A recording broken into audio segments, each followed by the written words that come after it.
Baik, selamat malam kepada teman-teman semua. Mungkin mohon menunggu dulu kali ya, nanti kita menunggu dari pematerinya dulu pada malam hari ini. Terima kasih mungkin telah berjoin pada malam hari ini. Perkenalkan juga nama saya Nanda Dita sebagai moderator pada malam hari ini.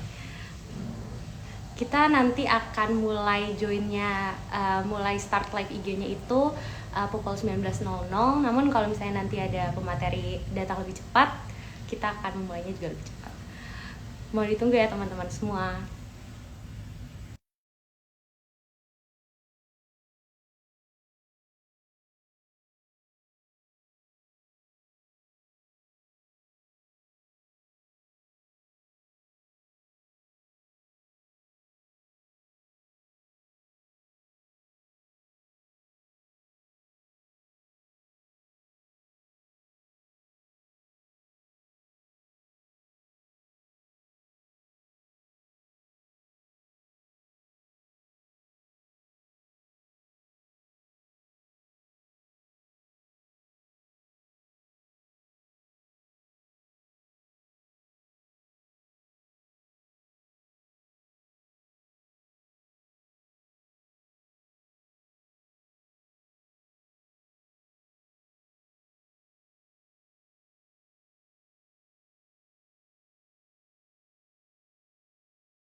Selamat malam teman-teman semua. Mungkin ini antusiasnya udah banyak banget ya. Cuman kita masih menunggu pemateri kita hari ini, yaitu Dr. Corona Rintawan, spesialis emergency, konsulan emergency medicine.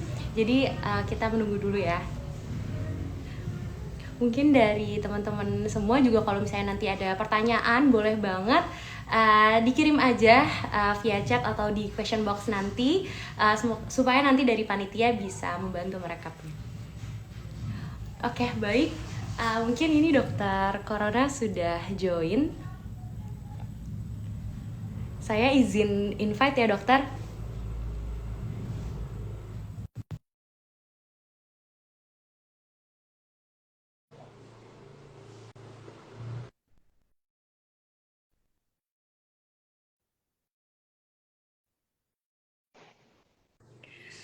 Baik, selamat malam dokter. Selamat malam. Suara saya jelas ya dok ya? Ya, jelas. Oke, baik dok, sebelumnya mungkin perkenalkan diri saya dulu ya dok ya. Nama saya Ananda Dita sebagai moderator pada malam hari ini ya dok ya. Oke, jadi dok, hari ini kita akan melakukan talk show ya dok ya, live IG. Jadi tujuannya ini adalah untuk memeriahkan hari kesiapsiagaan bencana nasional dok. Jadi kita buat live IG, siapa tahu nanti bisa jadi pengetahuan ya, insight tambahan buat teman-teman dari PT BMKI ataupun dari teman-teman yang menonton nanti. Jadi materi kita hari ini adalah disaster preparedness and awareness ya dok ya. Mungkin saya izin memperkenalkan pembicara kita hari ini dulu ya. Hari ini ada Dr. Corona Rintawan, spesialis emergency medicine dari konsultan disaster medicine ya dok ya. Ya. Oke, mungkin dari dokter sendiri saya sebenarnya penasaran nih dok, biar kenal lebih lanjut dulu ya dok ya. Saya mau nanya nih dok, kira-kira kalau dari dokter sendiri sebelumnya kayak pendidikannya gitu dok, itu mulai dari pendidikan umum, kedokteran umumnya, kemudian juga masuk ke spesialisnya, itu bagaimana ya dok ya, runtutannya gitu agar bisa menjadi spesialis emergency medicine gitu dok. Ya, jadi kalau saya dulu dokter umum ya. Mm-mm. Dokter umum untuk S1-nya sampai profesi kedokteran di Universitas Brawijaya, Malang. Kemudian setelah itu melanglang buana dulu, gitu ya, kerja dulu jadi dokter umum. Kemudian tahun 2000, jadi saya lulus 2001 ya, salah. Terus tahun 2011 mendapat tugas untuk melanjutkan pendidikan dari Rumah Sakit Muhammadiyah Lamongan, apa namanya, melanjutkan spesialis emergency. Waktu itu memang tahun 2011 itu ya sampai saat ini ya, hanya ada satu-satunya di Universitas Brawijaya ya, spesialis emergency gitu. Terus tahun 2018 ya lulus gitu ya sudah. Oke, Dok. Mungkin mohon maaf ya, Dok, kalau ini sambil ada suara azan di rumah saya ya, Dok ya. Oh Tapi iya, coba nggak kita apa-apa. lanjutkan aja, Dok. Ini Jadi suaranya dari kedengaran sesi, jelas ya? iya, kedengaran kok, Dok. Jelas-jelas. Oke. Saya sendiri penasaran ya, Dok, dari dokter sendiri, dulu tuh alasan memilih untuk emergency medicine ini kenapa gitu, Dok? Padahal kan satu-satunya baru ada di Brawijaya gitu. Berarti kan apakah pengen jadi apa namanya, karena masih sedikit gitu, jadi dokter pengen ikut berkontribusi atau bagaimana ya, Dok ya? Iya, motivasinya sebetulnya memang sejak lulus, kemudian, nah waktu PTT itu kita, waktu itu tahun 2003 ya, ada PTT, program PTT khusus namanya BSB ya, Brigade Siaga Bencana. Di situ bentukan dari Kementerian Kesehatan, di 12 rumah sakit center ya, dan di situ mulailah terpapar dengan apa ya, ya kekhususan ya pelatihan emergensi, kemudian kerjanya di UGD gitu ya, plus ke bencana gitu ya. Dan kebetulan sempat bertugas di tsunami Aceh selama kurang lebih hampir 2 bulan lebih lah di sana. Jadi di situ mulai terbangun lah ya Semakin tertarik ya, Dok ya? jiwanya ya gitu. Ya, benar. Jadi sempat Siap. vakum, ya sempat vakum kurang lebih setahun. Setelah itu terus ke mana? Ke rumah sakit, diterima di rumah kerja di Rumah Sakit Muhammadiyah Lamongan 2006. Nah, tahun 2008 ada program gitu dari Muhammadiyah Pusat terkait kebencanaan dan emergensi gitu. Jadi nyemplung lagi ceritanya Iya. gitu ya. Jadi semakin tertarik Nyemplung ya, Dok lagi. ya? Ya, semakin tertarik. Ya, istilahnya apa ya? Rezekinya mungkin ya di sana. Takdirnya kemudian karena setelah program langsung ditugaskan, dan waktu itu memang ya pemilihannya yang belum ada ya, spesialis yang belum ada itu ya spesialis emergency. Dan karena memang sudah lama di kebencanaan, otomatis kalau kita bicara bencana kan nggak bisa lepas ya Iya. dari emergency, ya itu saya kira ambil emergency begitu ceritanya. Oke, Dok. Sebenarnya sangat menarik sih, Dok. Jadi bisa jadi insight teman-teman gitu, karena saya juga akhirnya baru tahu gitu, oh ternyata memang baru satu-satunya tuh di UB gitu. Jadi cukup menarik gitu loh untuk emergency ini gitu. Mungkin kita mulai masuk ke materi aja kali ya, Dok, karena ini juga udah mulai Ya, mau jam 7 pas ya, Dok ya.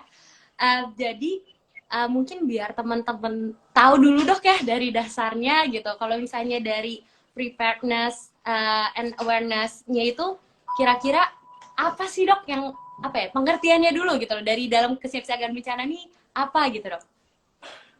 ya sebetulnya kita pertama pola pikirnya kita harus menyadari ya, kita ini hidup di negara yang memang resiko tinggi ya, bencana gitu ya. Di Inaris yang dirilis oleh BNPB ya, Badan Nasional Penanggulangan Bencana Indonesia itu, di Indonesia ini nggak ada nih resiko rendah gitu ya. Semuanya resiko tinggi atau resiko sedang. Yang paling rendah itu sedang, jadi resiko sedang. Jadi kalau kita petakan ada warna merah, hijau, kuning ya. Hijau itu yang hijau itu yang artinya bencananya jarang lah terjadi di daerah itu gitu ya. Kuning lumayan, yang merah yang paling sering ya. Itu nggak ada yang hijau Indonesia ini. Gitu. Jadi ya kita harus paham dulu gitu. Kita dimanapun kita bekerja atau hidup di Indonesia ya terutama, maka selalu akan ada resiko itu. Ya, itu yang harus dipahami dulu gitu ya. Nah, karena itu maka kita harus tahu nih gitu. Langkah apa pertama, baik lagi gitu. Kalau kita hidup di daerah itu maka potensinya apa gitu, ancamannya apa gitu. Karena setiap daerah berbeda-beda ya. Ada yang resiko daerah longsor, ada yang potensi ancamannya letusan gunung berapi ya. Ada yang banjir ya gitu. ada yang tsunami gitu ya. Kemudian ada yang gempa bumi gitu ya. Dan banyak daerah yang double-double gitu ya. Gitu ya. Ya gempa bumi, ya tsunami gitu ya. Ya letusan Merapi. Nah, ini jadi artinya kita memang harus tahu itu gitu. Dengan tahu dulu, kita sadar dulu, biasanya kan kita berarti harus siap-siap nih kan gitu ya. Gitu. Nah, siap-siapnya seperti apa. Tapi kalau nggak aware itu dulu, gitu, dianggap alah kita kerja di daerah yang aman-aman, ya nggak akan muncul aware-nya itu. Gitu. Nah, itu yang masih alam ya. Kita belum bicara yang bencana non-alam. Gitu. Misal kita, kalau kita nanti ini kalau kita bicara di kedokteran atau kita pendidikan, kita mau kerja nih jadi dokter gitu ya, kerja di daerah misalnya puskesmas atau rumah sakit di dekat pabrik, itu beda lagi kan gitu potensi ancamannya gitu. Atau di dekat jalan raya, dekat kereta api ya, palang pintu kereta api, ya, itu kan resikonya konteks kejadian massa bencana kan juga beda lagi gitu ya. Jadi kita lihat memang bencana ada alam dan non alam. Yang non alam ini semakin lama semakin banyak gini ya.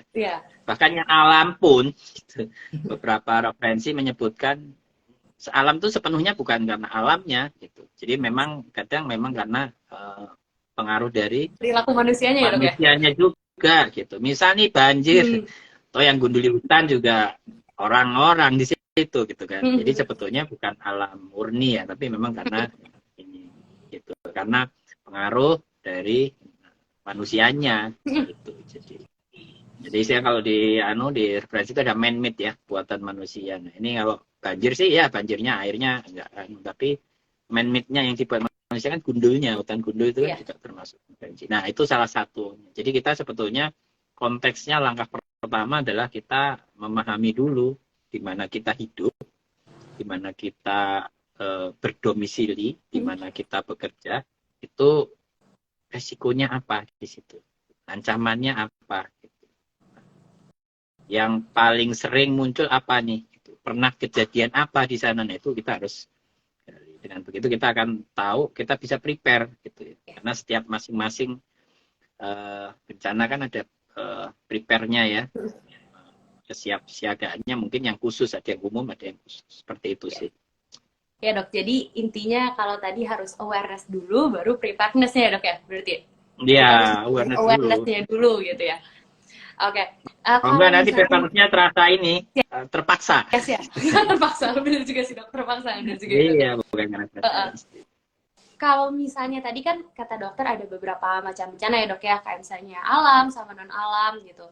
Terus kalau misalnya dari sebenarnya dari kondisi di Indonesia ini ya gitu Dok, kita nih harus apa ya, paling dasar gitu untuk bencana apa gitu ya Dok, biar kira-kira teman-teman kan banyak ya Dok bencana gitu, misalnya kayak kita minimal bisa yang bencana apa gitu. Jadi paling sering terjadi atau yang ancamannya paling tinggi di Indonesia itu sebenarnya bencana apa ya Dok? Iya, kalau yang sekarang biasanya hidrometeorologi ya, jadi yang terkait dengan air ya, gitu ya. Jadi banjir, tanah longsor itu yang paling sering ya, hampir tiap bulan gitu. Dan dengan adanya perubahan iklim ya, gitu. Dulu kan jelas nih kemarau, gitu ya. Hujan, gitu ya. Sekarang kan enggak nih kemarau, tapi terus tahu hujan lebat gitu ya, sehingga ada perubahan gitu ya. Dan kadang hujan, musim hujan, tapi ada lama nggak hujan-hujan gitu ya. Nah, konteksnya itu ada yang musim hujan harusnya seminggu, tapi panasnya seminggu, terus hujannya tahu-tahu dalam 1 hari tapi terus banget. Jadi kita ya paling sering memang ada, kita lihat bencana banjir, kemudian gempa bumi ya. Nah, gempa bumi yang sekarang memang beberapa ya terakhir ini muncul ya, kemarin yang di Tuban gitu ya, terus di Papua ya, terus di Sumatera Barat kemarin ya, di Mentawai itu kan. Jadi banjir, terus kemudian gempa bumi itu ya, itu yang mungkin yang paling dua itu mungkin ya yang paling sering, sama letusan Merapi ya, gunung berapi. Berapi ya.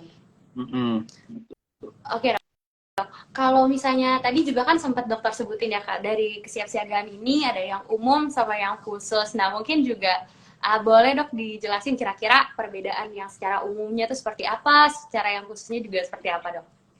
Ya, kalau kita bicara kesiapsiagaan secara umum ya, tentunya kita harus berlatih nih gitu kan. Kan kalau kita bicara siklus bencana itu kan ada pra bencana ya, terus selama bencana, kemudian berikutnya adalah pasca bencana ya gitu. Nah, pra bencana seperti apa gitu. Kita melihat Sebenarnya paling awal itu sebetulnya ya kita harus memiliki konsep pengurangan resiko bencana gitu ya. Artinya pengurangan resiko bencana kalau bisa kita cegah gitu. Kalau kita nggak bisa cegah, maka kita kurangi dampaknya gitu.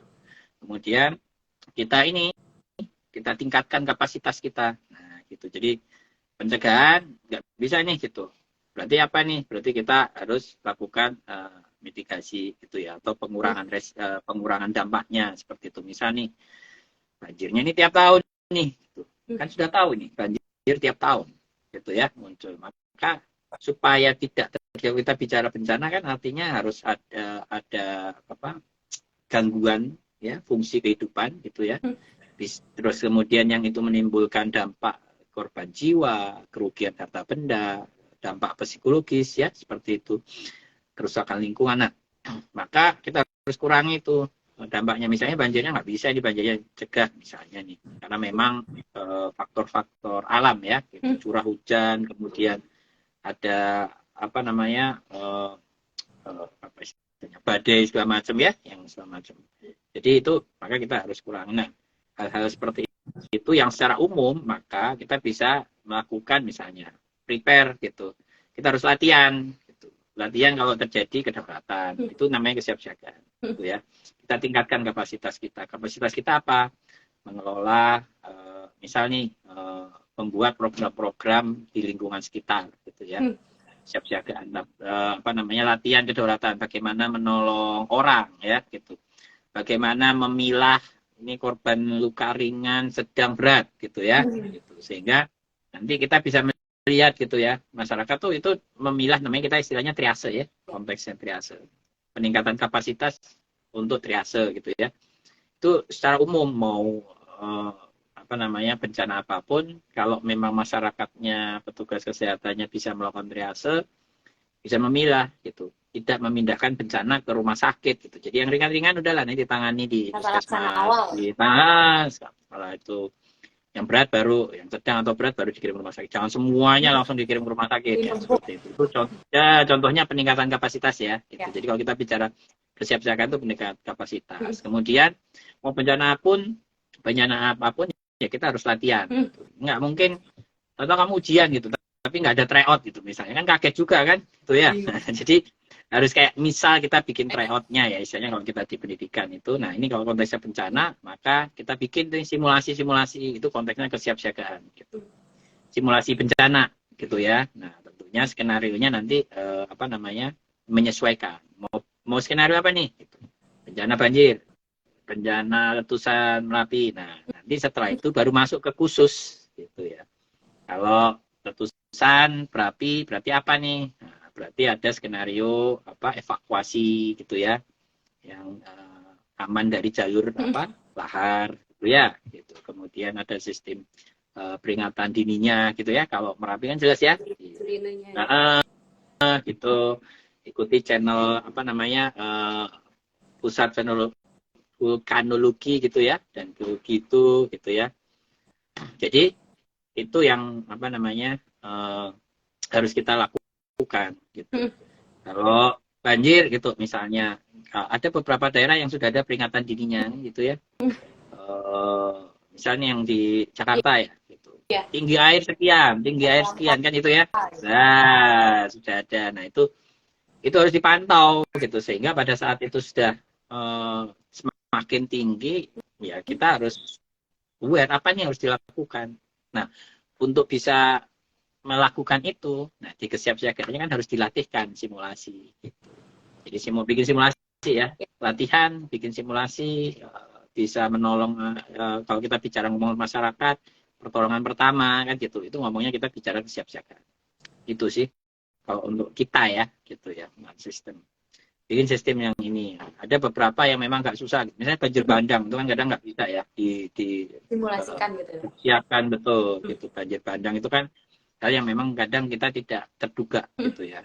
Tapi kita bisa tahu nih, itu hutan di tempat saya itu udah gundul gitu. Kemungkinan besar siap-siap iya gitu, kemungkinan besar banjir bandang gitu. Nah itu nanti perlu memang simulasinya seperti apa. Kalau banjir bandang kan hilang sudah cepat ya, kayak tsunami kan tinggi merusak udah habis itu hilang kan.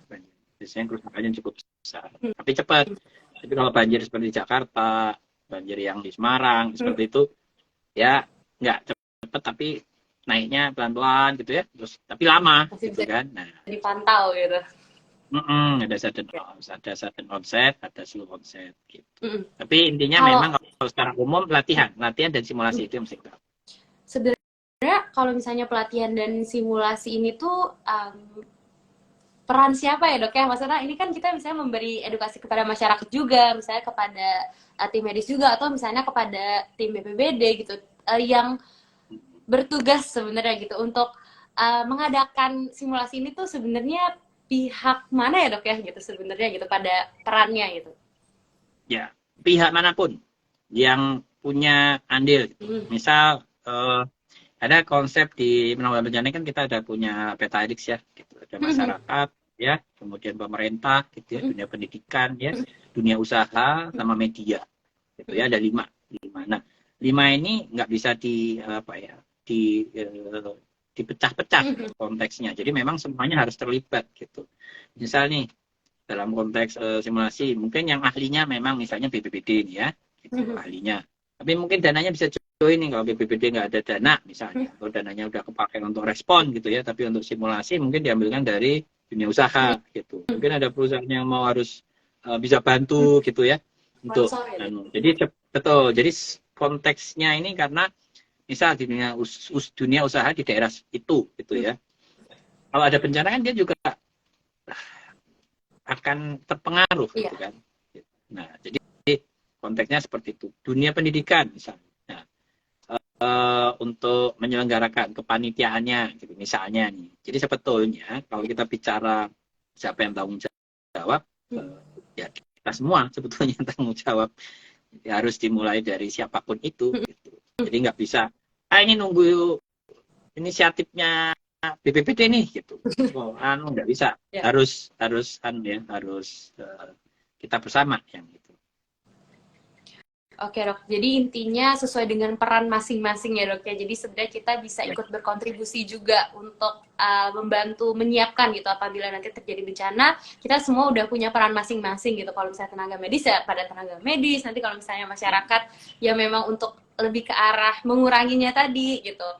Oke dok, kalau misalnya sebenarnya nih dok kalau misalnya dilihat-lihat gitu dari kesadaran masyarakat di Indonesia ini sebenarnya udah tinggi belum sih dok untuk kesiapsiagaan bencana ini? Terus gimana sih kira-kira gitu upaya yang bisa kita lakukan, terutama kami gitu sebagai mahasiswa kedokteran gitu dok, apa peran yang bisa kami bantu juga gitu dok? Ya, kalau terkait dengan tinggi atau rendahnya kesadaran, saya mungkin nggak berwenang untuk menjawab itu ya. Dibilang tinggi ya masih ada yang gitu ya. Nah, sini ya. Tapi memang terkadang gini, kita melihat kondisi masyarakat kita itu kan tidak semuanya well educated gitu ya. Jadi berpendidikan tidak semuanya berpendidikan tinggi, ada yang masih rendah gitu. Atau bahkan kita bicara kapasitas, maka salah satunya adalah kapasitas ekonomi ya. Nah, kapasitas ekonomi ini kan kalau rendah susah dia mau mikir yang lain-lain kan. Seperti itu. Jadi kita bicara tinggi rendahnya itu nggak bisa memang disamaratakan seperti itu. Nah, dalam konteks seperti itu, maka tugas kita dalam hal ini stakeholder di kesehatan ya, apakah itu dalam pendidikan atau apa, itu kita bisa memulai gitu ya. Teman-teman untuk yang mahasiswa kedokteran itu apa istilahnya itu, semangatnya gitu, jiwanya, awareness-nya harus mulai dibangun dari sekarang. Mulailah sering ikut kegiatan kebencanaan ya, kegawat daruratan gitu ya, kemudian ikut seminar gitu, kemudian mulai membuat kayak ini kan, ini kita apresiasi ya malam ini gitu, kita buat kegiatan gitu ya, dan targetnya nggak usah muluk-muluk gitu ya, saya targetnya kita bisa ngajak awareness untuk 20 orang itu udah signifikan gitu ya. Nggak perlu yang ratusan gitu ya. Tapi 20 ini kalau bisa konsisten gitu ya. Nanti dia terus terbangun, dia senang dengan kebencanaan, dia akan terus terpanggil dan konteksnya gitu ya. Kalau lulus itu udah hanya mikir ya pokoknya praktek gitu ya, istilahnya seperti itu ya. Walaupun itu sebenarnya nggak jelek juga ya kalau untuk pelayanan profesi, tapi dimanapun berada, saya selalu tegaskan, bahkan di konteksnya di Ikatan Dokter Indonesia, di IDI, bahwa dokter itu perannya sekarang nggak bisa, gitu. Hanya di rumah sakit, hanya pelayanan kesehatan. Dokter harus punya peran juga di masyarakat. Nah, salah satu peran nyata di masyarakat itu ya pada saat kondisi bencanaan ini, gitu. Dan sebetulnya bukan hanya direspon, gitu, tapi bisa menginduksi, menstimulasi kegiatan-kegiatan yang kemanusiaan, gitu ya, gitu, konteksnya, atau kebencanaan. Nah, tapi nggak bisa nih ujuk-ujuk jadi dokter langsung aktif, maksudnya jadi dokter terus langsung semangat di kebencanaan, itu kan jarang ya, gitu. Dibangunnya mulai kapan ya? Dibangunnya sebetulnya mulai paling bagus mulai mahasiswa, gitu ya. Sejak awal ya dok ya jadinya ya. Di awal bikinlah kegiatan-kegiatan kayak gini, seminar, webinar, gitu ya. Mungkin bikin simulasi di kampus, kita nggak bikin simulasi di kampus, bikin simulasi di masyarakat sekitar kampus, gitu ya. Gitu. Bikin simulasi evakuasi banjir, gitu ya. Nah, seperti itu. Jadi sehingga nanti apa ya, jiwanya itu, awareness-nya juga akan terbangun, gitu ya, pola pikir. Seperti itu ya. Kalau teknis ya ikut pelatihan, nanti ikut pelatihan penjanaan, dan ini banyak dari Kemenkes juga sering mengadakan, kemudian mungkin dari organisasi, kalau dari saya misalnya dari MDMC ya, dari Muhammadiyah mengadakan, dari NU mengadakan, kemudian ada dari Yakum, dari Dompet Dua, pokoknya ikut, gitu ya. Kemudian mungkin dari yang perhimpunan, ada perhimpunan dokter emergensi yang PDI itu mengadakan. Jadi itu salah satu cara kesiapsiagaan kita meningkatkan kapasitas itu. Selain keterampilan, pengetahuan, ikutlah dengan sesering mungkin webinar, simposium ya, ada pelatihan-pelatihan kebencanaan itu, sehingga makin terbangun kapasitas, bahkan sebelum lulus kan sudah terbangun. Udah semakin tertarik gitu ya dok ya, karena udah Ya, nah, udah berkecimpung ya secara tidak langsung ya dok ya. ya tentunya memang nggak semua ya, nggak semua. Ya. Saya bilang nggak semua minat, gitu ya. Tapi melihat sebaran daerah resiko bencana, kecuali kamu kerja di bulan, gitu ya, praktek di bulan atau praktek di planet Saturnus, ya pasti akan ada resiko, gitu ya, bencana. Ini aja tiap bulan kan ada nih, longsor di mana, regional di mana, gitu kan. Tiap minggu mungkin dok ada aja nanti bencana Ada, banjir, gitu. gempa Jadi dan laporan lain-lain. tuh ya, Iya. lihat skalanya, gitu ya. Nah, konteksnya di situ mulai bangun. Misalnya mahasiswa ini di mana, gitu, dia tinggal atau mungkin di kampus, gitu ya. Kemudian ada daerah, kemudian di daerah sekitar kampus ada bencana, ya ikut, gitu. Dan ini ada TBM kan, di bantuan medis, itu harus diaktifkan. Ya. Konteksnya bukan hanya pelatihan, tapi perannya TBM dalam konteks membantu, gitu. Datanglah, bikin tim. Misalnya ada kejadian apa, langsung ke dinas kesehatan. Bu, kami dari TBM siap membantu, apa yang bisa kami bantu. Nah, kayak gitu tuh. Itu yang harus terus dibangun mulai sekarang. Ya benar dok, setuju banget sih. Apalagi juga mungkin kalau dokter dari UB juga kan dari TBM Lakesma gitu. Itu juga makanya saya sering sampai apa ya dok, kayak ibaratnya amazed gitu loh, kayak karena mulai dari TBM-nya aktif, kemudian juga dari universitasnya juga sangat mendukung gitu. Semoga nanti dari teman-teman TBM lain juga bisa apa ya, di posisi yang sama gitu, karena ngelihatnya tuh cukup cepat gitu loh dok. Kalau misalnya setiap ada banjir, oh langsung direspon dan lain-lain gitu dok. Ya, mungkin kita sistem juga pengaruh ya. Iya, benar dok. Sistem juga pengaruh ya, gitu. Jadi kan misalnya TBM-nya nih pengen banget gitu, tapi sistemnya nggak mendukung, gitu ya. Nah, itu juga akan menghambat, gitu. Maka nggak ada masalah. Tapi niat itu kan sudah tercatat ya sebagai pahala satu. Kedua, jadilah virus-virus, gitu. Virus-virus yang terus menyebar, gitu ya. Jadi misalnya nih bikin proposal nggak di ACC, bikin lagi proposal terus, gitu. Bikin lagi proposal terus, gitu ya. Karena itu memang niat baik. Sadarkan lagi, ajak ngomong, temui dekannya, temuin wadeknya, gitu. Datangi rektor, gitu ya. Jadi itu yang harus jadi kegigihan kita, karena itu bukan hal yang buruk, gitu. Dan selama kita berjuang, nanti akan ada jalan, insya Allah ya, gitu saya kira. Setuju banget dok. Apalagi kalau misalnya di PTBMKI gitu kan biasanya ada visitasi ke TBM-TBM gitu ya dok ya. Saya sering mendapatkan pertanyaan yang kayak tadi juga dok.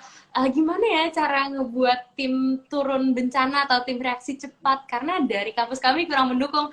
Jawaban dari aku ya sama sih dok, kayak terus diulang-ulang untuk ngajuinnya, karena dari TBM ku sendiri juga masih agak susah gitu dok kalau misalnya mau turun bencana. Jadi pas kemarin sempat sharing-sharing juga sama anak-anak Lakesma kayak, wah enak banget ya. Kadang kalian malah diajak gitu. Jadi emang harus punya semangat yang lebih tadi ya dok ya, dari awareness-nya semakin dinaikin. Tadi kalau bahasa dokter harus jadi virus-virus yang jangan pernah lelah gitu untuk memaparkan pada dekanatnya, mungkin kepada rektornya bahkan ya dok ya.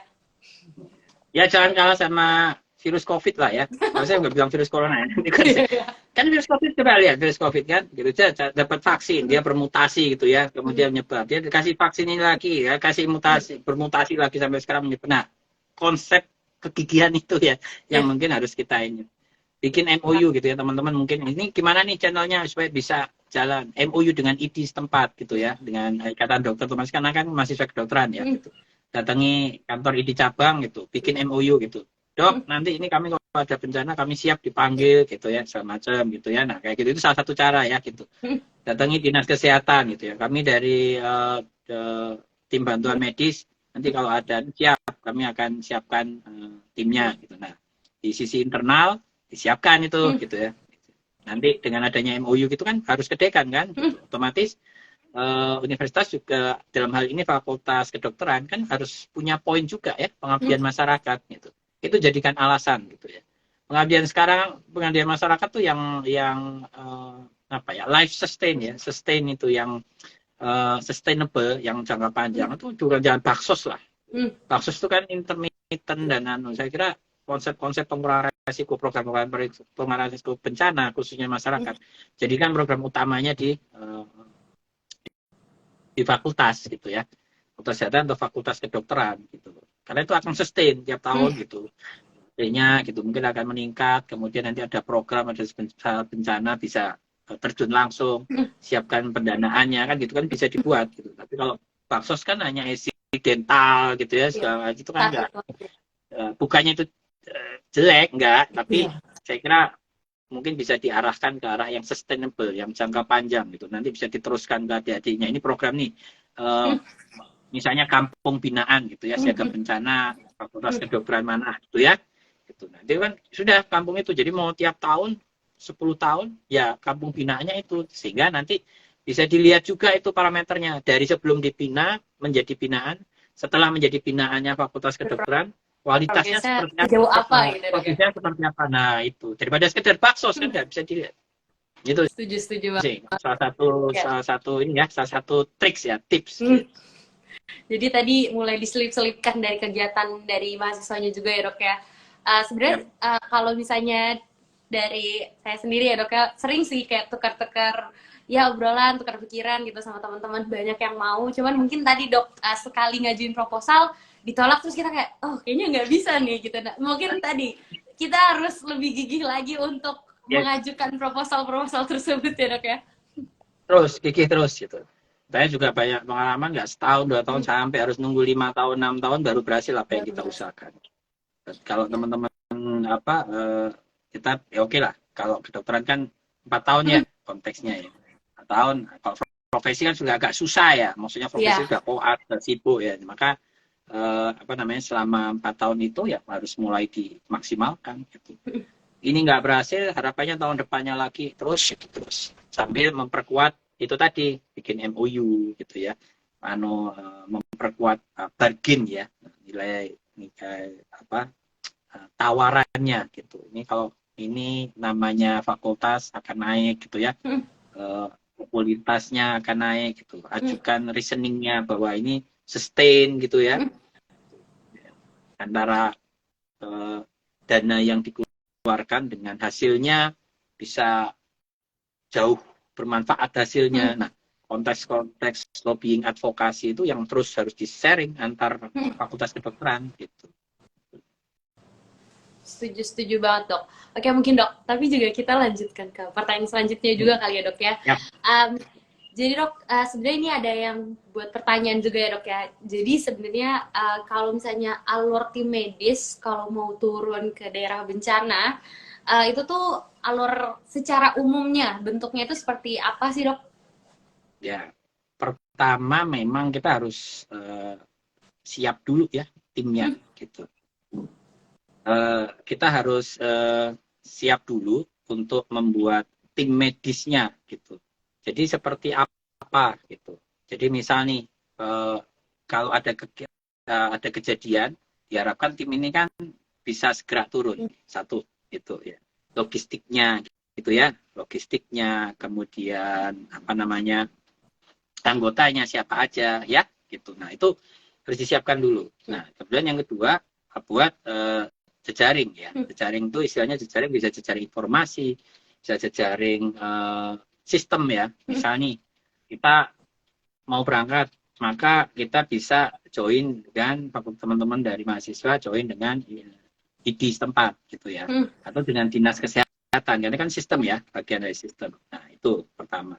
Kemudian itu kalau kita bicara lokal yang prioritas adalah kalau ada bencana yang terjadi di daerah sekitar kampus ya, seperti itu. Ini masih bicara itu dulu gitu ya. Tapi nanti kalau sudah itu sudah oke, sudah sering melakukan respon gitu ya, melakukan respon di daerah sekitar kampus gitu ya. Misalnya di Brawijaya gitu ya. Ya berarti di Malang agak naik lagi gitu ya, agak luas lagi mungkin sekitar Jawa Timur gitu ya. Memang nah itu sistem itu harus dibangun. Jadi itu dulu gitu ya, sehingga nanti alurnya nggak jadi kayak apa ya, dilangkung ya, datang tidak diminta terus pulang, datang tidak dijemput pulang tidak diantar ya. Jadi istilahnya seperti itu, bikin sistem dulu. Nah memang di konteksnya penanggulangan kesehatan, khususnya tim kesehatan, itu ada namanya emergency medical team standarnya. Nah itu biasanya dikelola oleh dinas kesehatan setempat yang terdampak gitu. Misalnya kemarin Semeru ya di Lumajang gitu ya. Maka kalau mau ke sana, maka yang paling tahu awal dulu adalah mendapatkan informasi dibutuhkan atau tidak, seperti itu. Nah itu banyak itu bisa melalui misalnya punya jejaring langsung ke dinas kesehatan Lumajang bisa, atau melalui dinas kesehatan misalnya Kabupaten Malang nih gitu ya kan gitu jalurnya gitu, informasinya dibutuhkan enggak sih gitu, seperti itu dulu gitu. Jangan sampai kita datang nggak dibutuhkan gitu, ngeriwui kan gitu, terus jadinya wisata bencana ya cuma saya datang oh ini kami sedang kan ditempatkan di mana gitu ya. Terus dari dinas kesehatannya, wah ini sudah penuh gitu ya. Sekalian akhirnya ke lokasi foto jangan ya, jadi seperti itu. Pastikan dulu memang dibutuhkan. Nah, jalur informasinya bisa melalui pusat krisis Kementerian Kesehatan gitu kan, ada websitenya gitu. Kemudian atau melalui jalur dinas kesehatan ya gitu. Hubungi itu. Pastikan memang dibutuhkan. Nah, setelah itu baru nih yang dibutuhkan.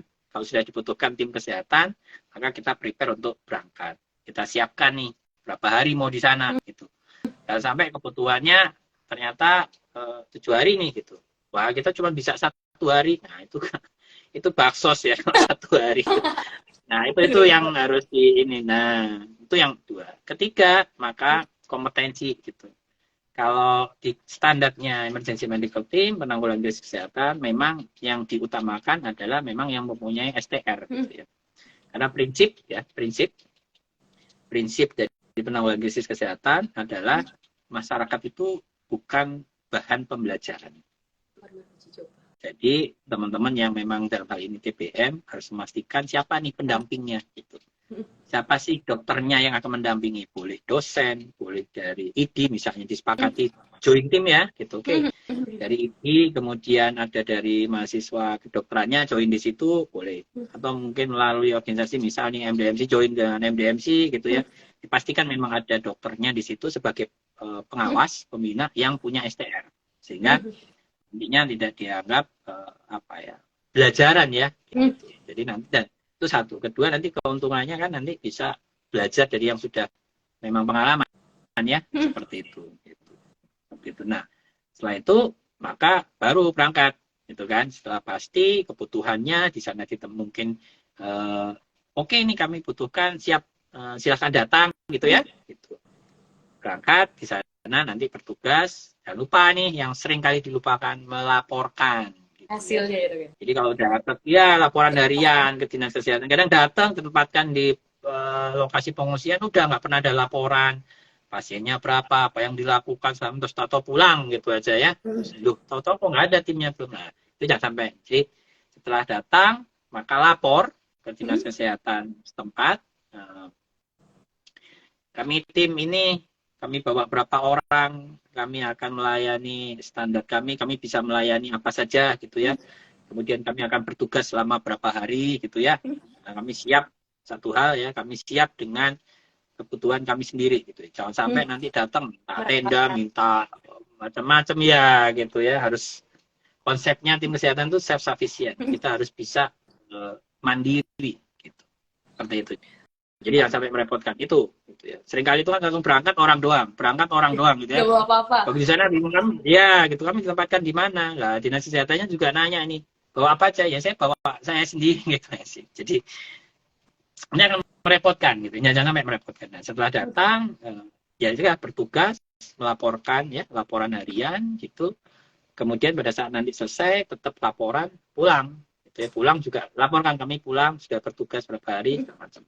Jadi nanti teman-teman juga tercatat ya, gitu. Tercatat di datanya ya dinas kesehatan. Gitu. Jadi itu tahapannya mungkin ya secara ringkas. Kalau misalnya tadi dok, kan kalau mahasiswa kedokteran kan memang harus ada dokter penanggung jawab ataupun pengampunya ya dok ya. Nah sebenarnya tuh propernya tuh satu dokter tuh membawahi berapa mahasiswa kedokteran ya dok? Karena kan kemarin saya juga sempat turun di Cianjur, cuman kayak ada yang banyak banget nih gitu, satu dokter kok banyak banget bawa mahasiswanya gitu. Sebenarnya tuh apa ya baiknya gitu, itu berapa ya dok ya? Ya sebenarnya belum ditentukan standarnya, belum ada standar yang, jadi sebenarnya hanya kelayakan gitu. Kita melihatnya sebetulnya satu dokter bisa mengawasi berapa ya gitu, istilahnya dalam di lapangan gitu. Kalau satu dokter 20 mahasiswa ya bisa dibayangkan saja gitu. Kecuali bisa ditunjukkan misalnya dalam satu shift ternyata hanya 5 dokter yang bertugas diawasi oleh satu dokter. Ya 5 mahasiswa bertugas mengawasi satu dokter gitu ya. Itu yang mungkin masih memungkinkan. Tapi kalau 20 semuanya bertugas, nah, dalam satu shift ya agak susah juga ya. Konteksnya karena kan ini ngomong pelayanan gitu ya. Ya gitu. Pelayanan gitu. Mungkin paling pun itu pun juga kan paling dibatasi kewenangannya kan untuk mahasiswa ya. Nggak bisa melakukan pengobatan kan gitu ya. Nggak bisa melakukan tindakan intervensi kan seperti itu. Jadi sebetulnya kebutuhannya adalah sebetulnya tetap di dokternya sebenarnya dibanyakin. Gitu. Kita cuma bantunya aja ya dok ya. Jadi lapisan kedua lah. Yang pemeriksaan fisik gitu ya, pemeriksaan fisik gitu ya, dokternya anamnese gitu ya, seperti itu. Jadi hal-hal itu yang harus ditingkatkan gitu ya. Oke dok, tadi sebenarnya kan juga sempat dibahas ya dok, kita sebelum turun bencana tuh harus udah tahu dulu nih dibutuhin atau enggak bencananya tuh juga misalnya berdampaknya pada bagian apa, kebutuhan obat-obatannya apa, dan lain-lainnya gitu dok. Cuman kan kadang kalau saat terjadi bencana nih agak susah ya dok ya menghubungi salah satu pihak gitu misalnya.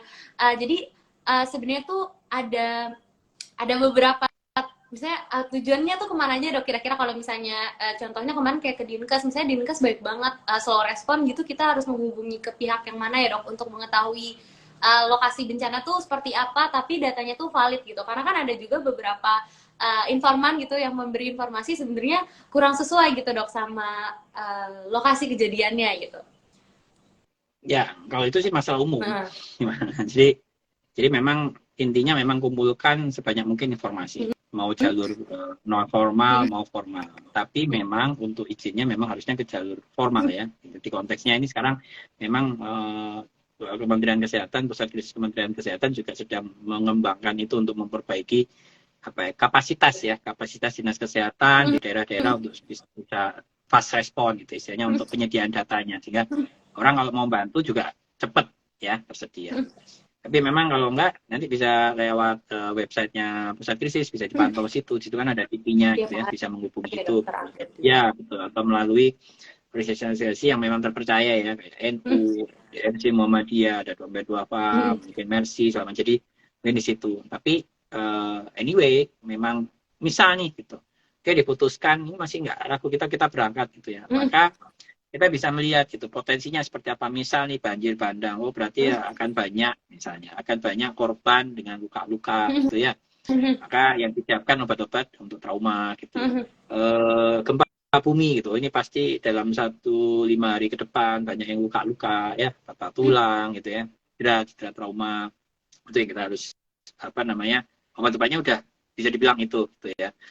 Tapi kalau misalnya sudah hari ke-7 gitu ya, nah, maka ini kebanyakan memang karena sudah lama di pengungsian, akan banyak muncul penyakit infeksi, maka obat yang dibawa juga akan berbeda gitu ya. Nah, konsep seperti itu yang nantinya harus dipahami gitu ya, dipahami. Cara memahaminya dengan ikut ya pelatihan gitu ya, webinar gitu ya, bikin simposium yang khusus gitu ya, sehingga nanti teman-teman sudah bisa tahu nih, oke, gempanya apa ini? Banjir. Kalau banjir kayak di Kampung Melayu Jakarta gitu kan, ya jarang mungkin ada trauma gitu ya. Kebanyakan ya obat-obat infeksi, obat-obat alergi gitu ya, penyakit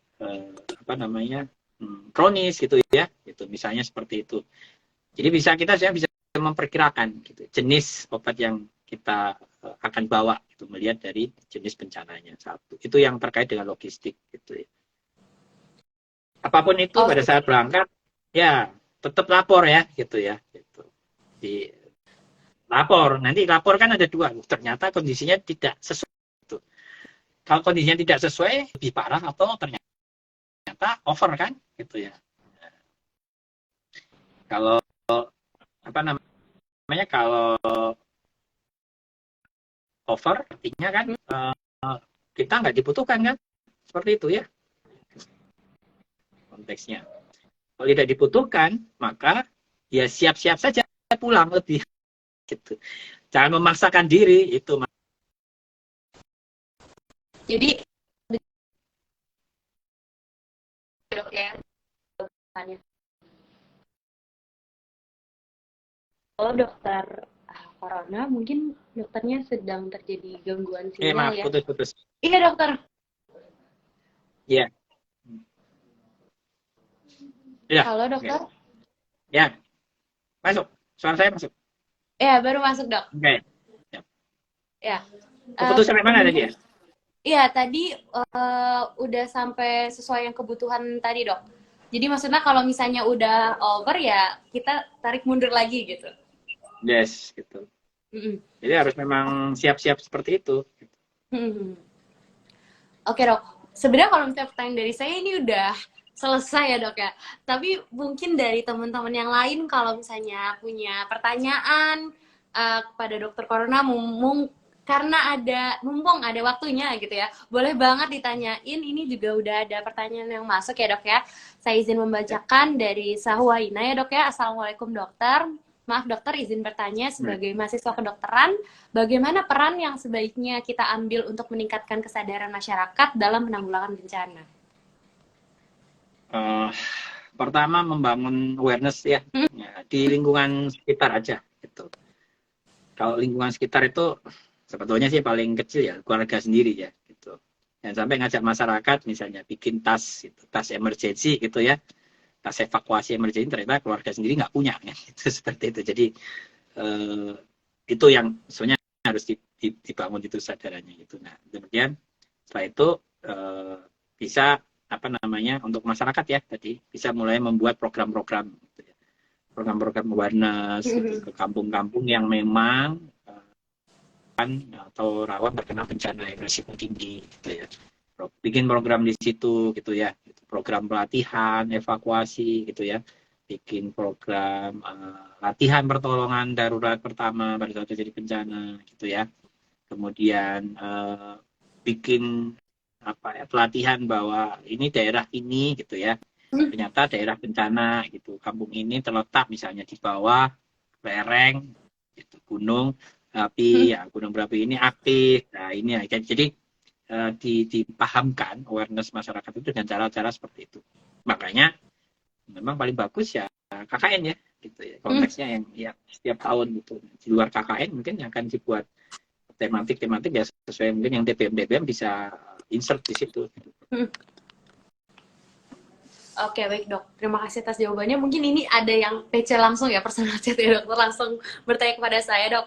Jadi tadi kan sempat membahas juga ya dok mengenai lamanya turun bencana gitu. Tadi kan ya kalau bisa jangan sehari karena nanti jadinya wisata bencana gitu. Nah sebenarnya idealnya dok, eh, itu berapa hari sih dok? Walaupun tadi ya, baik lagi kita melihat kondisi dari lokasi bencana, cuman idealnya dari awalnya nih kita niat itu idealnya berapa hari ya dok minimal untuk turun bencana dok? Kalau di yang di nasional memang belum dikeluarkan pedomannya, gitu. Hmm? Tapi selama penugasan di lokasi sekitar 5 sampai 7 hari. 5 sampai 7 hari ya dok ya. 5 Jadi sampai nanti 7 itu hari. tuh Nah, ya, jangan sampai gini, misalnya ini makanya melihat dari lokasinya misalnya. Kalau luar pulau gitu berangkat dari Malang berangkat ke misalnya NTT, ya otomatis kalau bisa di lokasi minimal 7 hari ya, gitu. hmm, Supaya nanti enggak. Tapi 7 hari itu di lokasi gitu hmm, dengan perjalanannya berarti kan hmm, bisa 2 hari perjalanan berangkat, 2 hari perjalanan hmm, pulang gitu kan, berarti hmm, 7 plus 4 bisa hmm, 11 sampai 12 hari penugasan hmm, dan sampai 7 hari dengan perjalanannya. Nah, Jadi sudah cuma 3 hari. cuman pada hari cuma 3 hari sih jadi kurang maksimal gitu ya. Tapi kalau di internasional memang sudah Hmm, ada standarnya, jadi minimal 2 minggu. Jadi hmm, kalau kita mau bantu gitu ya, kemarin ke Turki ya harus 2 minggu di sana. Itu standarnya sudah internasional. Palingan kalau sudah tipe 2 yang agak tinggi hmm, levelnya, tim kesehatannya hmm. itu minimal 3 minggu. Gitu. Itu sudah standarnya seperti itu. Karena itu tadi jangan sampai itu tadi sebentar pulang sebentar pulang. Di nasional mungkin sekitar range-nya 5 sampai 7 hari ya, itu sudah cukup. Oke dok. Sebenarnya saya jadi teringat dok, sebenarnya izin dari dok kemarin saya sudah mencari-cari, oh kira-kira dokter Corona nih update terbarunya tuh apa, terus memang saya melihat sempat ikut turun ke Turki juga ya dok. Nah kemarin tuh saya sempat mendapatkan info gitu, sebenarnya kalau misalnya ke luar negeri itu juga harus ada kriterianya juga, nggak mesti apa sih namanya relawan tuh langsung diterima gitu loh sama negaranya gitu. Nah itu kalau kemarin di Turki boleh diceritain dok, kira-kira tuh alurnya tuh seperti apa gitu? Apakah ada perbedaan juga sama di Indonesia gitu dong? Secara umum sama, tapi Mm-mm. memang agak lebih ketat ya gitu kalau ke antar negara gitu karena memang ada peraturan WHO juga gitu ya, ada peraturan negara dengan bilateral antara hubungan antar negara gitu, di mana kalau kita bicara internasional sudah ada panduan dari WHO gitu, ada emergency medical team ya, kita istilahnya tim kesehatan tuh tipe 1, tipe 2, tipe 3 gitu ya. Dan tipe 1 standarnya seperti apa, tipe 2 standarnya seperti apa, jumlah anggotanya berapa, layanannya apa, fasilitasnya, dan semua ada. Itu menjadi satu pedoman gitu pada saat negara gitu. Kemarin Turki minta EMT tipe 2 gitu ya, Indonesia gitu. Maka Indonesia untuk mengirim juga harus memenuhi standar untuk tipe 2 itu. Nah, itu memang prosesnya gitu. Jadi kalau enggak memang di bawah standar itu ya bisa aja pemerintah yang setempat bisa menolak memulangkan tim. Itu. Itu kalau di luar negeri. Nah, konteksnya kalau di nasional memang kita sedang menata ya. Pedomannya saat ini sedang dibuat oleh pusat krisis Kementerian Kesehatan. Ya, nantinya itu menjadi pedoman nih gitu ya. Tim yang mau berangkat seperti apa itu untuk yang di Indonesia. Kalau dari dokter sendiri kemarin berapa hari dok di Turki itu? 2 minggu. 2 minggu itu Tugas belum sama perjalanan ya dok ya? belum. Oke, mungkin kisaran 3 minggu. Jadi kalau Ya. misalnya dari kemarin di Turki ya dok ya, mungkin pasti berbeda jauh sih. Cuman saya juga penasaran gitu dok. Kalau misalnya perbedaannya kemarin sama di Cianjur kan juga gempa tuh dok. Terus di Turki juga gempa. Nah itu kira-kira kalau perbedaan dari sisi kita sebagai tim medis emergensinya itu apa sih dok gitu sebenarnya?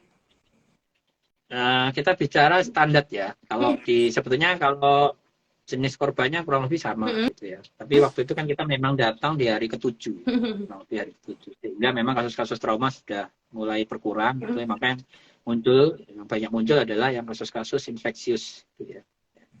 Kemudian memang standarnya itu adalah kalau HTCC Kalau di modelnya di Cianjur kan mungkin tim yang datang hanya di layanan primer ya, seperti itu. Dan yang di Turki memang permintaannya lah yang tipe 2 di mana ada kamar operasinya, ada ruang radiologinya gitu ya. Ada ruang rawat inapnya, jadi kayak semacam rumah sakit lah ya, tipe D mungkin ya.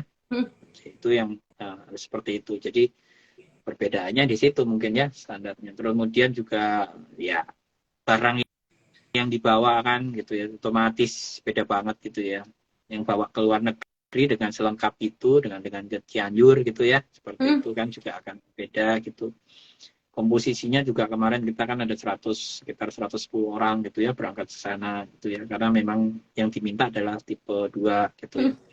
Dan kalau di Cianjur kan mungkin tidak, karena memang masih mungkin bisa menggunakan rumah sakit yang ada gitu kan, seperti itu. Masih bisa dipindahkan gitu ya dok, maksudnya dari sarana medisnya juga nggak seburuk yang kemarin di Turki gitu, karena kemarin Ya, sempat rumah sakit aja benar-benar runtuh juga ya dok ya kalau nggak memang salah ya dok. ya ada beberapa rumah sakit yang tidak operasional gitu ya, ada. Tapi memang mereka cepat, jadi setelah minggu ke 2 itu mereka sudah bisa mulai mengaktifkan lagi rumah sakitnya. Oke dok, mungkin ini ada pertanyaan lanjutan dok, ini dari ARK_FW, jadi izin bertanya dokter, tim medis dari TBM unit itu idealnya terdiri dari berapa orang ya dok, dan bagaimana membagi tugas dan peran dan orang-orangnya. Jadi mungkin saat turun bencana dari TBM ini minimal mengirimkan berapa orang gitu dok, dan biasanya tuh peran-perannya apa saja gitu dok. Ya, kalau untuk kita bicara tim kesehatan bencana ya, tentunya ada tim leader gitu ya. Kemudian ada bagian administrasi gitu ya, fungsinya gitu ya. Memang untuk standarnya memang ini lagi digodok gitu ya. Berapa orang sih gitu, supaya tidak terlalu memberatkan gitu. Kalau di internasional memang untuk tipe 1 mobile ya otomatis minimal 25-an gitu ya. Otomatis 25-an gitu, karena memang harus lengkap gitu ya dengan orang logistiknya gitu, karena kita mau self sufficient gitu ya.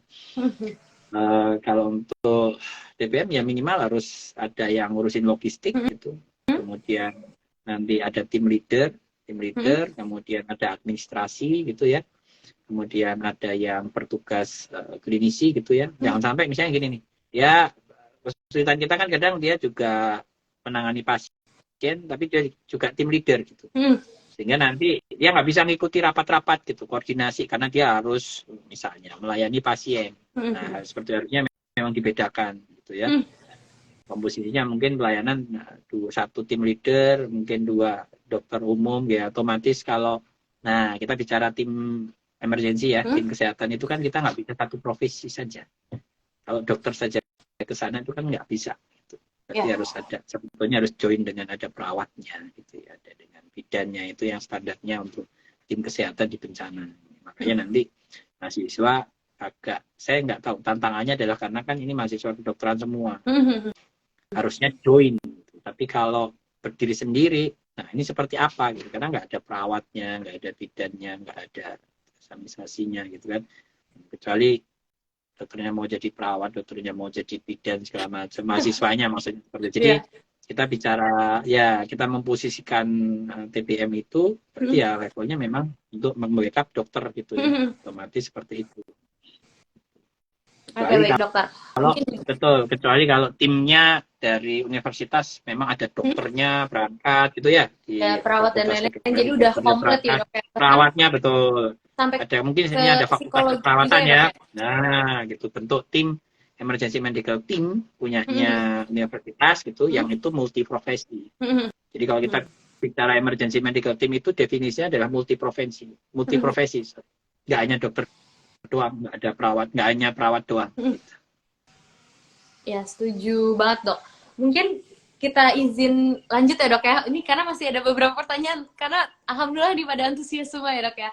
Ini dari QNZLNN, itu jadi izin tanya dokter, bagaimana bentuk koordinasi tim kesehatan ketika turun bencana dengan lembaga atau instansi non-kesehatan seperti tim SAR, Dinas Pekerja Umum, atau lingkungan hidup seperti itu dok?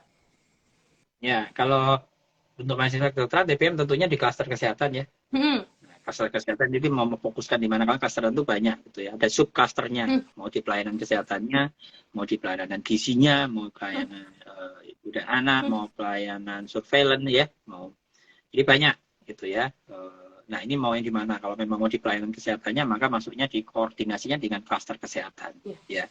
Nanti di koordinasi klaster kesehatan ini di Health Emergency Operation Center-nya yang dikelola oleh Dinas Kesehatan setempat, itu yang khusus kesehatan. Gitu. Dan mereka akan mengkoordinasikan dengan non kesehatan. Jadi kan ada SAR, ada ini. Jadi sebetulnya dalam konteks koordinasi itu bukan tugas langsungnya BBM untuk langsung ke SAR-nya, koordinasi dengan SAR-nya. Walaupun nanti misalnya pada di lapangan nih ketemu dengan tim SAR, kemudian ada beberapa masalah itu kan bisa koordinasi di lapangan ya. Gitu. Tapi di level jalur organisasi apa namanya? Koordinasi-organisasinya itu adalah melaluinya Dinas Kesehatan. Oke, itu jadi ya. ibaratnya Jadi, memang harus ikut meeting gitu ya. Nanti ada meeting klaster kesehatan gitu ya. Nanti mungkin ditunjuk siapa yang mewakili untuk misalnya klaster kesehatan dengan klaster-klaster yang lain. Ada klaster SAR, ada klaster logistik segala macam. nanti Jadi dari situ menginfokannya baru gitu. Misal nih dikoordinasikan dari contoh gini. Misal nih TBM ke Lokasi, kemudian dia bilang, oh ini kayaknya butuh selimut. Butuh selimut. Selimut itu kan bukan bagian langsung dari klaster kesehatan ya. Maka begitu ini dia langsung melaporkan ke Dinas Kesehatannya gitu, ke HEOC-nya gitu. Dok, Pak, Bu, kami dari sini kami melakukan pelayanan kesehatan dengan dokter ini segala macam gitu ya. Ternyata memang dibutuhkan ini selimut gitu, atau mungkin dibutuhkan tempat sampah, ini kamar mandinya kurang, itu koordinasikan dengan Dinas Kesehatan. Nanti Dinas Kesehatan yang akan berkoordinasi dengan yang lain gitu. Oke, baik dok. Mungkin ini ada pertanyaan terakhir kali ya dok ya dari Safira AWS. Izin bertanya dok, bagaimana cara mahasiswa kedokteran berkomunikasi dan bekerja sama dengan baik dengan pihak penanggung jawab wilayah bencana? Sebenarnya mungkin ini hampir mirip ya dok, cuman ini lebih ke arah koordinasi ke arah Dinas Kesehatan ya mungkin ya dok ya. Ini bagaimana gitu dok? Ya sama kan, jadi koordinasi kan sebetulnya sebelum kalau kita bicara misalnya di Dinas Kesehatan di lokasi kampusnya, ya berarti mulai sekarang harus mulai dibina gitu, datang gitu istilahnya sowan gitu ya. So, kami punya TBM, Pak Bu, kami punya TBM yang siap difungsikan, gitu, siap dipanggil, siap membantu seperti itu. Bikin simposium, mengundang Dinas Kesehatan gitu ya, bikin simulasi, mengundang Dinas Kesehatan. Jadi kalau begitu mereka akan aware, oh ini ada TBM. Jadi tadi memang tapi kalau konteksnya keluar ya, konteksnya kalau keluar ngirimkan yang seperti ada jelaskan tadi, memang harus mencari informasi dulu dibutuhkan atau enggak. Oke, baik dok. Jadi tadi ya ibaratnya kalau misalnya kita sebagai mahasiswa karena memang tidak bisa turun bencana secara langsung, tadi harus mepet ke arah dinkesnya dulu ya, Dinas Kesehatan setempat, biar nanti kalau misalnya ada apa-apa dipanggil dan memang kita juga udah mempersiapkan gitu. Sebelumnya dari kemampuan kita, jadi saat turun bencana juga memang sudah siap, jadi Dinas Kesehatan juga jadi jauh lebih terpercaya gitu kepada kita ya dok ya. Bukan pas turun jadi kayak anamnesis nggak bisa, TTV nggak bisa, jadi kayak tujuannya tadi wisata bencana ya dok ya. Kadang kita kompeten tapi orang tahu nggak tahu ya. Caranya dengan simulasi bareng dan bikin kegiatan bareng dengan Dinas Kesehatan gitu ya. Fokuskan yang di sekitar kampus dulu gitu mungkin ya gitu, sehingga tujuannya kan memperkuat pengurangan risiko bencana di sekitar kampus gitu. Dan muluk-muluk berangkatnya yang ke jauh-jauh dulu gitu. Jadi yang deket-deket dengan itu memperkuat dulu gitu yang di sekitar kampus gitu ya. Koordinasi dengan Dinas Kesehatan, kalau kita bicara mahasiswa kedokteran, koordinasi dengan ID gitu, terus itu yang dibina gitu. Nanti nggak bisa instan ya, setelah itu berjalan bagus kan sini ya, mungkin nanti suatu saat kan misalnya ada permintaan dari Dinas Kesehatan mana untuk ke kita bicara Malang misalnya, ada ke Malang gitu ya, Malang minta dong berangkat, mereka kan bisa, oh siapa ini, kita mau berangkatkan siapa, oh ada TBM yang bisa dijak join, nah kayak gitu. Oke, Baik dok, mungkin karena waktunya juga ya dok ya udah 19.55, mungkin dari saya coba izin merangkum beberapa diskusi kita ya dok ya. Dari awal tadi mulai dari langkah pertama dari disaster preparedness and awareness itu adalah mengenali risiko ancaman bencana dari lingkungan sekitar kita, sehingga kita bisa melakukan persiapan atau preparedness-nya tadi ya dok ya, sesuai dengan risiko dari bencana sekitar kita. Kemudian juga dari kesadaran akan penanggulangan bencana itu bisa dimulai kita sebagai mahasiswa kedokteran dengan menumbuhkan semangat, jiwa, dan juga awareness yang harus dibangun dari sekarang. Jadi jangan patah semangat juga gitu loh. Kita sebagai mahasiswa kedokteran, walaupun tadi harus ada dokter pengampunya, juga kita harus tetap memupuk gitu, biar juga kita bisa dipercaya gitu dok ya. Kemudian keterampilan penanggulangan bencana bisa distimulasi dengan kegiatan kemanusiaan untuk menumbuhkan awareness dan membentuk keterampilan dalam penanggulangan bencana. Dan kegiatan mahasiswa seperti pengabdian masyarakat itu juga bisa dibuat jangka panjangnya ya dok ya. Jadi bukan cuma baksosnas seperti sebelumnya, tapi kita bisa melakukan pelatihan-pelatihan yang bisa long term, juga dampaknya bisa jauh lebih panjang ya dok ya. Mungkin kalau misalnya dari saya sih sebenarnya sudah cukup ya dok ya, karena waktunya sangat terbatas gitu. Saya juga excited banget gitu melihat track record dari dokter corona. Jujur ya dok, saya pas baca, oh keren banget dokter corona, banyak banget nih track recordnya. Jadi bikin saya tadi ya dok jadi penasaran, kemudian juga jadi ada apa aja sih nih di emergency tim nih ada gimana sih gitu. Jadi saya sempet ngeliat gitu, terus juga dari dokter di Perdamsi, kemudian juga di Muhammadiyah, itu jujur dok baik banget. Saya kayak wow keren banget dokter, dan terima kasih banyak dokter sudah mau menjadi apa ya pemateri pada malam hari ini ya dok ya. Semoga nanti apa yang kita diskusikan malam ini bisa bermanfaat untuk teman-teman semua ya dok ya. Mungkin boleh ada sesi dokumentasi dulu kali ya dok ya. Nanti ada teman saya yang membantu mau screenshot, mungkin boleh seperti ini dok gayanya. Ini dari gaya PTBMKI. Oke ya, mungkin teman-teman boleh ya. Boleh bantu screenshot ya. 1, 2, 3. Oke, terima kasih banyak dokter. Dari dokter ada gaya yang mau di request dokter? Enggak ada. Oke. Sama sekali lagi. Ya, sekali lagi terima kasih ya dokter. Mohon maaf juga dok kalau misalnya ada salah kata dari saya. Semoga nanti kedepannya kita bisa diskusi lebih lanjut atau misalnya ada pertemuan-pertemuan selanjutnya ya dok ya. Ya. Okay. Tetap semangat ya. Terima kasih banyak dokter. Terima kasih banyak juga kepada teman-teman semua yang dari tadi ya dok. Sebenarnya saya alhamdulillah juga nih masih ada 18 orang yang join. Tadi sempat 30, turun lagi, naik lagi. Semoga 18 ataupun 17 orang yang menonton sampai akhir ini juga bisa mendapat manfaatnya. Oke, mungkin saya izin untuk menutup live IG malam ini. Sekian dari saya. Wassalamualaikum warahmatullahi wabarakatuh. Saya izin menutup live IG-nya ya dokter ya. Ya. Terima kasih banyak dokter.